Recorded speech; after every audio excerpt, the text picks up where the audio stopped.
terkait dengan kebijakan-kebijakan yang akan diambil pemerintahan baru, paket kebijakan ekonomi Jokowi JK ini juga sangat dinanti oleh pelaku pasar. Salah satunya momentum pencabutan subsidi BBM yang membebani APBN.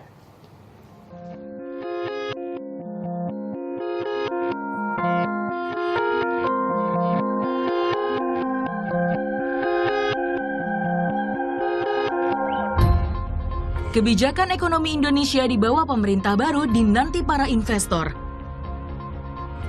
Kekhawatiran sempat mengemuka terutama saat koalisi Merah Putih berhasil mendominasi parlemen. Jadi dengan demikian, alhamdulillah, para ketua dan wakil ketua terpilih itu sudah kita dengar bersama.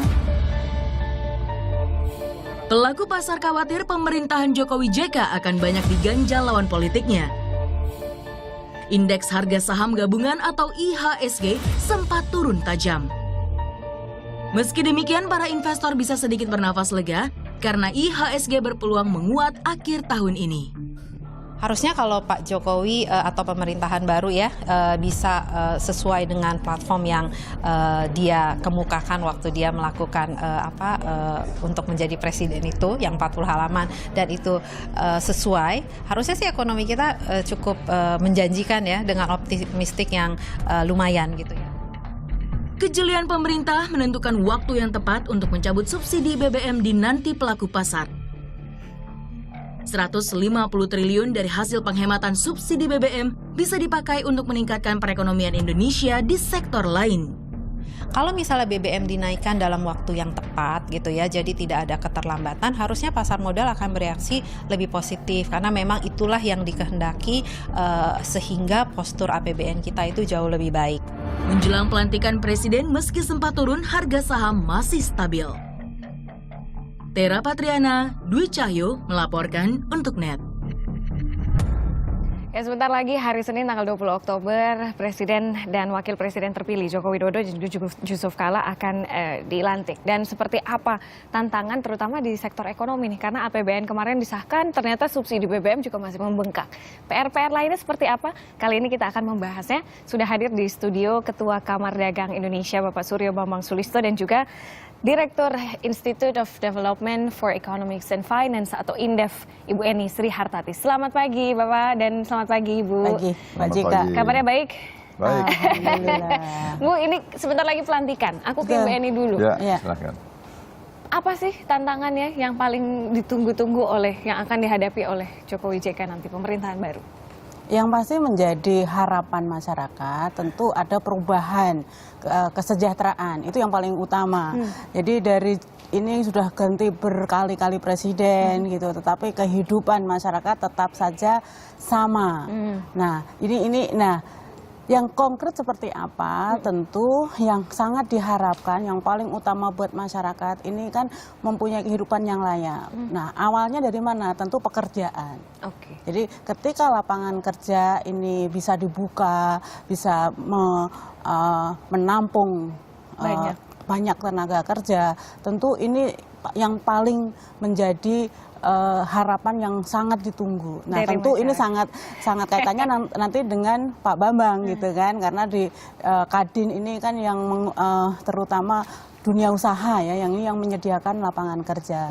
Nah, artinya apa? Artinya kebijakan apa yang bisa membuat para dunia usaha kita, para investor ini mampu meng-create tenaga kerja yang sebesar-besarnya, sehingga ketika lapangan kerja terbuka, masyarakat mempunyai penghasilan, dan ketika masyarakat punya penghasilan, punya daya beli, sehingga mampu memenuhi kebutuhannya. Nah, ini kalau berbicara dengan kebijakan apa yang diperlukan oleh dunia usaha supaya semakin lebar peluang usahanya, semakin banyak meng-create tenaga kerja. Dari Pak Suryo, dari Kadin sendiri apa yang disuarakan? Apa yang diharapkan? Yang diharapkan tentu adalah stabilitas. Ya. Kita harus membangun suatu iklim berusaha yang ramah terhadap investor. Yang kalau pengusaha itu kan sebenarnya asal kondisinya stabil, ada kepastian, semuanya aman, nyaman, murah, cepat, ya kan? Dan jelas gitu. Itu saja yang diharapkan pengusaha. Betul, tidak muluk-muluk. Dan kita harapkan ya kondisi apa yang sudah baik ya kalau bisa dipertahankan. Nah, bagaimana kita menciptakan iklim yang sangat kondusif ini sangat penting menurut Ini yang saya. penting. Ke Pak Surya dulu, ini kan kalau kita lihat selama 2 minggu terakhir bisa dilihat rupiahnya 12.000, pasar saham juga kok kayaknya Betul. agak ngeri. Sebenarnya apa yang terjadi sih Pak? Segitu santernya kah politik ini sampai para pelaku usaha kok jadi Jadi sebagai ekonomi yang sudah sangat terbuka dan terkoneksi lah dengan dunia itu, dan semua tuh perubahan bisa cepat terjadi. Itu sangat rawan kalau terjadi gonjang-ganjing politik itu. Indeks harga saham bisa naik turun dengan cepat, modal bisa lari keluar dengan cepat. Maka kita perlu menjaga stabilitas ini, dan kalau bisa ya gonjang-ganjing politik ini bisa segera diakhiri. Dengan nanti kita sudah melantik presiden yang baru, mudah-mudahan kedepannya akan lebih stabil. lebih stabil. Oke, tapi kalau kita lihat kan ekonomi yang akan dihadapi oleh Jokowi ini tidak seperti pada saat Pak SBY dulu ya. Trennya kan lagi naik tuh Pak. Iya, Sekarang kok sekarang kayaknya lagi trennya mengalami perlambatan. Iya. Seperti Tetapi apa, Bu? tadi menyinggung yang tadi disampaikan mengenai pasar keuangan dan pasar modal kita yang begitu fragile ya, begitu rapuh, sehingga ada gangguan persoalan politik sedikit saja orang ekspektasinya langsung berlebihan, bahkan cenderung lebay gitu kan. Nah, tetapi kita harus ingat Mbak bahwa ekonomi kita itu tidak hanya pasar keuangan, pasar modal, tetapi sektorial. Nah, Kadin itu lebih banyak yang mengurusi sektorial tadi gitu kan. Nah, memang gejolak di pasar uang, di pasar modal ini akan pengaruhi image Indonesia sebagai negara tujuan investasi. Tetapi investasi yang masuk di pasar hot money, yang tadi begitu ada isu sedikit Bisa saja keluar lagi. bisa nih. Nah, ke depan ini nggak sebenarnya tidak terlalu urgent, terlalu penting. Yang harus kita urus adalah justru sektorial. Ya, artinya apa? Yang harus kita fokus adalah bagaimana menarik investasi dalam bentuk foreign direct investment, dalam bentuk penanaman modal. Tidak hanya foreign direct investment, tapi juga PMDN. Dalam negeri. Ini, jadi kapital yang masuk ini kita harapkan bukan dalam bentuk portofolio, tapi dalam bentuk foreign direct investment. Walaupun foreign direct investment ini pasti juga dipengaruhi kondisi ini kan, kondisi pasar keuangan, pasar modal kita gitu. Nah, artinya apa? Artinya asal kebijakan pemerintah ke depan tadi bisa segera menyederhanakan berbagai macam persoalan birokrasi, terus juga administrasi perizinan dan sebagainya. Dan yang paling penting juga untuk penyediaan infrastruktur. Karena orang nggak mungkin invest kalau tidak ada infrastruktur. Nah, juga energi. Nanti kaitannya mungkin akan berkait dengan BBM. Nah, energi yang kita harapkan ini energi yang efisien buat perekonomian kita. Selama kita bisa menyediakan energi yang efisien buat perekonomian kita, terus berbagai macam persoalan tadi bisa segera diatasi, Indonesia sangat-sangat menarik untuk investasi. Untuk investasi. Betul. Tapi kalau kita sudah ngomongin soal infrastruktur, kemudian juga energi dan efisiensi, bagi para pelaku usaha yang harus urgent dihadapi dulu, apa sih Pak? Infrastruktur kah? Birokrasi kah? Subsidi BBM kah? Kalau bagi dunia usaha tuh yang penting juga menyangkut masalah situasi keuangan ya.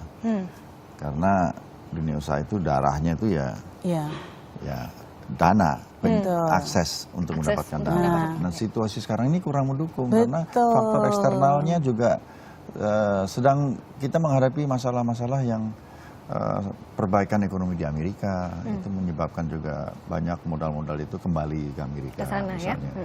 Jadi akan terjadi kemungkinan likuiditas yang akan terganggu ya. Ketat Pak ya. Nah, itu tentu dampaknya ke dunia usaha. Semua harus kita perhitungkan. Oleh karena itu, betul kita memerlukan penanaman modal langsung.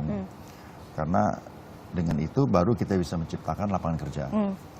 Tapi penanaman modal langsung itu akan masuk bisa menjamin ya kondisi itu betul-betul memang sangat baik kondusif dan kondusif gitu loh. Memang satu keuntungan yang kita miliki di Indonesia adalah kita memiliki peluang usaha yang luar biasa besarnya dibandingkan negara-negara lain. Itu yang membuat mereka tertarik di Indonesia. Kenapa? Ya kita serba kekurangan. Infrastruktur kita kurang, energi kita masih kurang untuk menjamin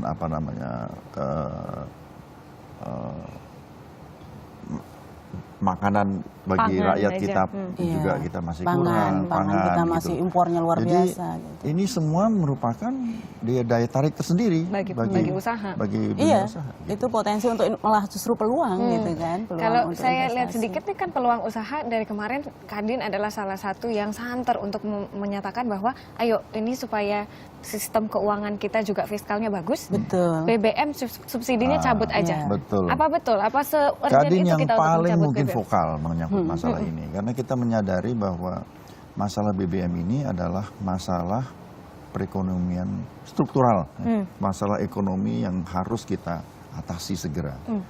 Dengan kita bisa mengatasi masalah BBM, barangkali separuh permasalahan ekonomi kita tuh bisa sudah selesai. Nah, ini memerlukan keberanian, memerlukan pengorbanan. Ya, rakyat mungkin akan mengalami sedikit ya sakit lah sedikit ya. Tapi kalau itu bisa kita atasi, Kesehatan ya. itu ekonomi kita akan lebih sehat. Akan lebih sehat. Sekarang ini kita itu menopang subsidi itu sudah begitu besar, sudah begitu berat bagi ekonomi kita, sampai sekitar 1 triliun itu. Betul. Ya, satu hari. Iya. Jadi 1 hari 1 triliun hampir itu. Nah, itu kalau bisa kita lihat apa yang kita bisa hemat dengan 365 triliun Iya. 1 tahun. Banyak permasalahan sekali. ekonomi yang kita bisa atasi. Baik. Gitu. Tapi seperti itu tadi, kebijakan ini kan kurang populis. Apa betul, apa bisa Jokowi nanti akan mengambil keputusan untuk, oke kita cabut subsidi di awal pemerintahan. Katanya kan November, Bu Eni. Jadi ini bukan masalah sekarang posisinya, kalau momen yang sekarang bukan masalah berani dan tidak berani. Tetapi begini, jadi subsidi itu memang sudah menjadi satu simalakama betul untuk kondisi sekarang. Satu sisi betul bahwa kita menghabiskan hampir 1 triliun per hari, ini kan luar biasa. 1 triliun itu coba jadi berapa jalan saja, berapa kilometer jalan kan, berapa bisa menstimulus UMKM dan sebagainya kalau itu direalokasikan ke sana. Tetapi persoalannya memang sekarang ini kan kita lagi menghadapi tadi perlambatan pertumbuhan ekonomi. Satu-satunya yang menopang sekarang tinggal konsumsi. Jadi investasi masih stuck, terjadi defisit neraca perdagangan. Dan kalaupun impor BBM ini subsidi ini dikurangi juga tidak serta-merta langsung bisa mengatasi defisit neraca perdagangan. Karena toh yang dibutuhkan tetap sama, cuman harganya aja yang naik gitu kan. Nah, itu satu sisi yang harus juga diperhatikan. Nah, yang kedua tentu berbagai kali kita mengalami perubahan kenaikan harga BBM ini kan menimbulkan efek yang gejolak yang berlebihan. Karena apa? Karena persoalannya memang tidak ada suatu perencanaan yang komprehensif, tidak disertai antisipasi dan mitigasi risiko terlebih dahulu. Jadi langkah-langkah antisipasinya ini belum dilakukan. Nah, sebenarnya kalau dari hitung-hitungan antara kapan BBM ini ideal dicabut subsidinya. Tentu kalau menurut hitung-hitungan kami ini harus dilakukan dulu langkah percepatan konversi dulu. Konversi dari BBM ke gas. BBM ke non BBM juga yang paling penting ini tata kelolanya dulu. Jadi kita ini kan sebenarnya yang katakanlah sederhananya begini. Kita ini impor RON 92 itu pertama yang harus dijual dengan subsidi menjadi premium. Nah, ini dulu dibenahi. Dan juga tata kelola migas kita dulu. Jadi ini kemarin hitung-hitungan sebenarnya kalau ini bisa dikelola ini sudah bisa menghemat energi. Bahkan sebenarnya apakah betul sebenarnya selama ini BBM yang dikonsumsi masyarakat ini benar-benar disubsidi gitu loh. Kalau yang kita beli itu memang pertama ya jual saja pertama gitu loh, nggak usah di downgrade, nggak usah di downgrade menjadi premium sehingga tidak perlu subsidi. Gitu. Berarti tidak terlalu urgent nih untuk menaikkan BBM. Kalau Kita Pak berbeda pendapat. Kalau Pak Surya harus urgent. 1 triliun 1 hari itu justru kalau kita berlama-lama ya untuk cepat memperbaiki situasi ini akan lebih parah keadaan ekonomi kita. Rakyat justru akan lebih susah nanti ke depannya. Jadi lebih cepat lebih baik. Sebenarnya bukan berbeda pendapat, Mbak. Jadi begini, kita itu mensubsidi seolah-olah kan karena apa? Karena kita membeli RON 92 itu kan dengan harga keekonomian sekitar 10.000 lebih. Nah, harus kita jual 6.500. Nah, kenapa kalau memang kita membelinya Pertamax, itu jual aja Pertamax. Memang masyarakat akan membeli lebih mahal, tetapi yang dibeli Pertamax bukan premium. Baik, gitu. jadi kalau dari tetap sisi saja tidak ada bisa mengurangi subsidi. Gitu. dari sisi Bu Eni manajemennya dulu, kalau dari sisinya pelaku usaha kita menunggu-nunggu nih harus. Iya, kalau kita kan bikinnya praktis saja lah. Lebih lama ini kan seperti orang sakit kanker ya. Makin lama itu akan makin lebih melebar parah. dan lebih parah. Lebih baik segera diangkat. Memang sakit, tapi sakitnya 1 kali. Baik. Dan kedepannya akan kita lebih baik. Baik, ini yang nanti akan kita tunggu Bapak Suryo dan Ibu Eni. Sayang sekali kita harus mengakhiri diskusi dan bincang-bincang kita. Tapi ini yang nanti akan kita tunggu, apakah berani untuk menaikkan harga BBM langsung, sakitnya sekali tapi tidak ada pilihan ada lain. sehat langsung, ataukah mungkin ada manajemen khusus yang nanti akan dipikirkan oleh Jokowi JK di pemerintahan baru. Nanti kita akan lihat, tapi yang lebih awal dulu kita akan lihat pelantikannya nanti hari Senin. Terima kasih sekali lagi. Kita masih